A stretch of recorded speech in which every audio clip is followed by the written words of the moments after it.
यह कहानी एक ऐसे नौजवान की है जिसने कम उम्री और लापरवाही के दौर में ही अपने खानदान की काफ़ी सारी जिम्मेदारियां उठा ली। मैं एक आम सा लड़का हूँ, अपने भाइयों में सबसे बड़ा हूँ, लेकिन बहनों में सबसे छोटा हूँ। लेकिन ये छोटे होने का ताल्लुक सिर्फ उम्र से था।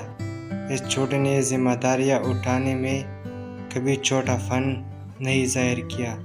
हमेशा मैंने मुकम्मल मुखलिस होकर अपनी हस्ती के मुताबिक तमाम जिम्मेदारियां उठाई। वालिद साहब पर कभी बोझ नहीं बना, बल्कि हमेशा कमाकर उनको दिया। कम उम्र में ही बड़े सोच के साथ अब्बा का साथ निभाया। घर में बहनें तो इनकी पढ़ाई लिखाई की खर्चात उठाई। जवान हुई तो अब्बा को इनकी शिद्दत की फिक्र थी, बस इनकी शादियाँ करवाई और अभी तक इनको मुकम्मल सपोर्ट करता हूँ। भाइयों की भी तालीम मुकम्मल करवाई। घर में हर दुख सुख के अब्बा का साथ देता रहा हूँ। कभी भी अपनी तालीम या किसी भी चीज़ का इन पर बोझ नहीं डाला।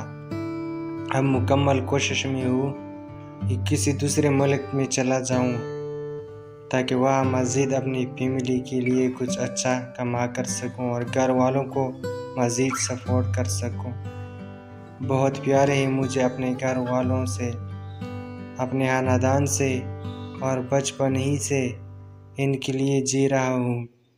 बस अब दुआ है कि मैं बहुत जल्द बाहर जाकर बहुत अच्छा कमा सकूं और अपने घर वालों को मज़ीद खुशियाँ दे सकूं।